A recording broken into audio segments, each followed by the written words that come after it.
जब योगी सरकार कर सकती तो फिर रेखा गुप्ता क्यों नहीं कर सकती? तो बुलडोजर तो चल गई है ना। कुछ नहीं चला, क्या चला? उनका छज्जा छज्जा गया, सिर्फ कुछ नहीं चला। आपको कानून पे भरोसा नहीं है जो आप बुलडोजर की मांग कर रहे हैं, गोली की मांग कर रहे हैं? नहीं, बिल्कुल भी नहीं है मुझे, कुछ करा ही नहीं उन्होंने। होना चाहिए ना, मेरा तो बच्चा चला गया ना, मेरा तो बुढ़ापे का सहारा था वो चला गया।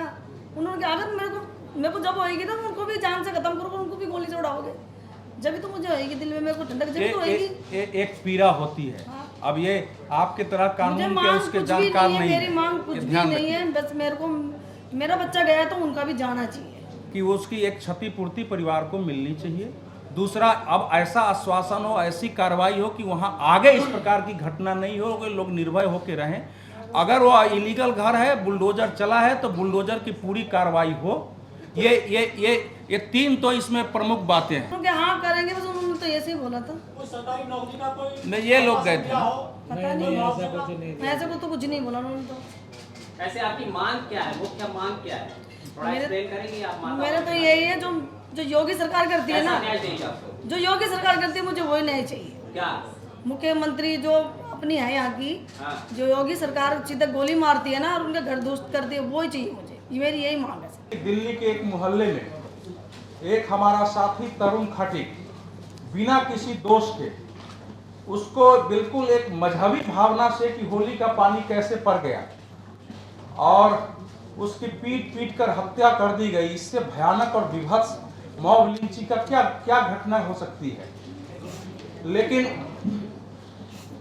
आप जानते हैं कि उस ढंग से न तो हम मीडिया के लोगों ने इसको महत्व दिया, पार्लियामेंट चल रही है, पार्लियामेंट में नहीं है, न इसका कोर्ट ने अभी तक संज्ञान लिया है। और आरंभ में 2 दिनों तक दिल्ली पुलिस ने भी इसके बारे में और आपसी लड़ाई बताता रहा है।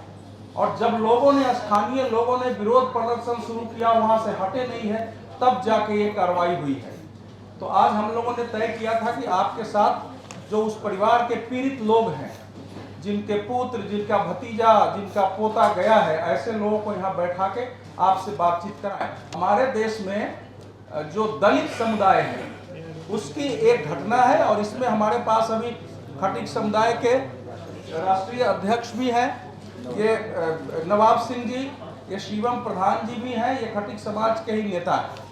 तो मेरा केवल आपसे ये आग्रह है कि ये लोग उतने पढ़े लिखे नहीं हैं, ये नेता भी नहीं है, ये अगर बोलते हैं उसमें कुछ त्रुटि हो तो उसको अपने अनुसार आप उसको ठीक करेंगे। और आप जानते हैं बड़ी ट्रेजेडी है, तो शांति से पहले तो ये अपनी बात रखेंगे 5 मिनट, उसके बाद आप लोगों को जो पूछना होगा वो पूछिएगा। बहुत बहुत धन्यवाद। वो खूब लंबा, आपने देखा होगा कितना लंबा चौड़ा और खूब बॉडी बिल्डर था वो। उसके हर वक्त उसके ऊपर ही वो दांत लगा के बैठते थे, बस को ख़त्म करेंगे। तो उन्होंने वही बात वही करी उन्होंने हर वक्त। क्या बोलूं, मुझे नहीं बोला जा रहा। कुत्तों के ऊपर कभी वो तेजाब डालते, कभी उनके पीछे में पेट्रोल डालते, गायों के करते थे वो अत्याचार। तो उस बात में मेरे बच्चे बोलते थे, तरुण ने जो, बस उसके और कुछ नहीं बोलते। उस दिन घटना कैसे हुई? घटना, वो अकेला अपने दोस्त के घर से आ रहा था, हमें तो पता भी नहीं था। वो उसको पीछे से इतना लोगों ने घेर के जो मार रखा था, हम तो अपने लोगों ने हमारे को बंद कर दिया था अंदर से बिल्कुल ही। कम से कम 20-25 लोग थे जिससे। तरुण वो यार दोस्तों के यहाँ होली खेलने गया था, और उसको तो इस बात का पता भी नहीं था कि घर पे झगड़ा हो गया। और ये 20-25 लोग उसको पहले से प्लान बना रखे थे क्या इसका काम तमाम करना है, और उसको बुलेट पे से उतरने भी नहीं दिए, और उसको घेर लिया और ज़मीन पे गिरा के उसको बेरहमी से उसकी डंडे और पत्थर की सीलियों से बेरहमी से उसको मारा गया है। और हम सब अपने घर में थे, हमें पता भी नहीं था कि पीछे से ये काम हो गया है। तो हमारे चाचा का लड़का आके हमें बताया जब हम आए, जब हम पहुँचे। और ये आए दिन ही गायों को, कुत्ते को मारते रहते थे, कुत्ते के पिछवाड़े में पेट्रोल डालते थे।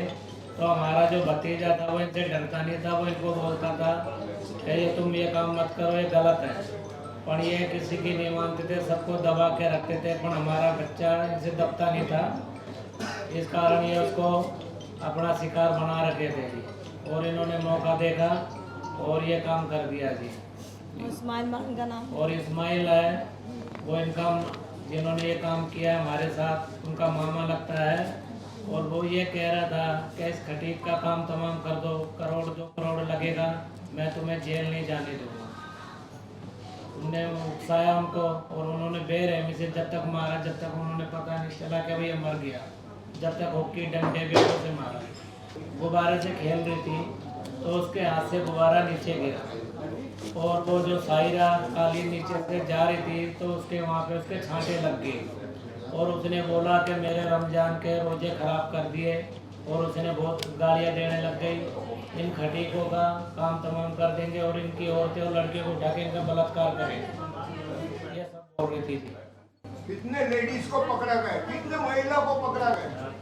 किसी ने कोई नहीं पकड़ा। हमारे जो परिवार के हमारी भाभी है उनको भी मारपीट, 3 जनों ने काली को सायरा, शरीफन और सलमा, इनको रोड मारी और इनको पकड़ के इनके कपड़े उपड़े भी फाड़ दिए। एनकाउंटर कह रहे हैं, एनकाउंटर हुआ है क्या किसी का? नहीं जी, एनकाउंटर किसी का नहीं। अफवाह फैलाई जा रही है। ये अफवाह फैलाई जा रही है, ऐसा कुछ नहीं हुआ है। हमारे बच्चे को इंसाफ मिले और कड़े से कड़े उनको सजा मिले, और एनकाउंटर होना चाहिए। और हम ये चाहते हैं कि आज हमारा बेटा गया, कल को और कोई ना जाए, और किसी के साथ ऐसी दुर्घटना ना हो। पूरे वो पकड़े नहीं गए जी, अभी कम से कम 6 लोग बाहर घूम रहे। उसको भी सजा मिल जाए, उसको भी एनकाउंटर होना चाहिए जी, कि कल को कोई दूसरे के साथ ऐसा काम ना हो। लोग कह रहे हैं कि बुलडोजर जस्टिस की बात की जा रही है, वहाँ पर बुलडोजर बिजनेस देखते हैं आप।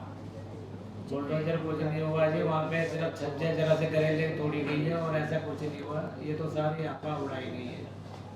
मतलब आप ये कह रहे हैं कि घर नहीं गिराया गया?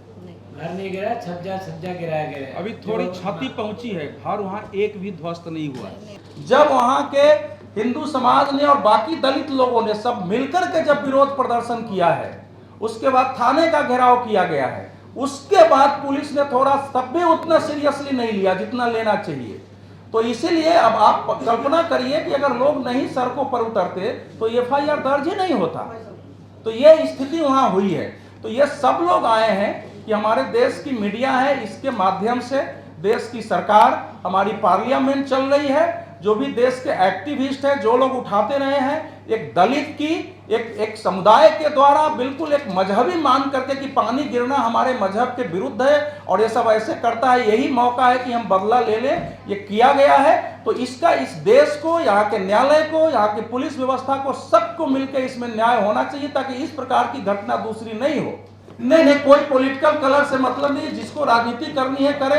यहाँ सब लोग न्याय के लिए आए हैं कि भाई हम इस दिल्ली में रहने के अधिकारी हैं कि नहीं है, हम इसमें निर्भय होकर रह सकते हैं कि नहीं रख सकते हैं, ये इसलिए आए हैं। इसका पॉलिटिक्स से कोई लेना देना नहीं है। बाकी अगर कोई इसमें पॉलिटिक्स करता है उसका काम होगा। हम लोग केवल इनको साथ देने आए हैं कि ये निर्भय होकर के रहे, आगे घटना नहीं हो, जो इनके साथ अन्याय हुआ हो निराकरण किया, ठीक ठाक क्षतिपूर्ति सरकार को घोषणा करनी चाहिए इस परिवार के लिए। जिस परिवार का एक युवा सदस्य चला गया हो, उसके अर्थोपार्जन उसका समाप्त हो गया है, उस परिवार को ठीक से क्षतिपूर्ति मिले और वहाँ ऐसी व्यवस्था हो। जो लोग गलत तरीके से घर बनाया है, जिन लोगों ने किया है, उनको ये भूल करके वो किसी मजहब के हैं क्या होगा, उनको सजा मिलनी चाहिए। और पुलिस को तो अभी तक पुलिस की कार्रवाई से वहाँ ये भय नहीं उत्पन्न हुआ है। जिस प्रकार से ऐसी कार्रवाई अगर कहीं हो गई होती तो मोहल्ले खाली हो जाते हैं, वो स्थिति इस समय वहाँ नहीं हुई है। कोई भी जाकर के वहाँ देख सकता है। मैं फिर दोहरा रहा हूँ, एक भी घर वहां डिमोलिश नहीं हुआ है। केवल घर को थोड़े बहुत कहीं आपने एक स्तंभ को हिला दिया, कभी किया गया है। दूसरा यह है कि वहां ऐसी स्थिति पैदा नहीं हुई है कि लोग बिना किसी सुरक्षा के भी साहस पूर्वक कि हमारे ऊपर कुछ नहीं होगा, जो दलित समाज की और बाकी लोग हैं रह सके। और तीसरा है कि भाई अगर कोई युवा हमारे परिवार से गया है तो कुछ तो उसको क्षतिपूर्ति, आखिर सुप्रीम कोर्ट ने भी मॉब लिंचिंग के लिए कहा कि कानून बनाइए, उसमें भी कुछ प्रोविजन बनाए गए। तो वो सब अभी तक इस प्रकार से ऐसे लोग इनके पास नहीं पहुंचे।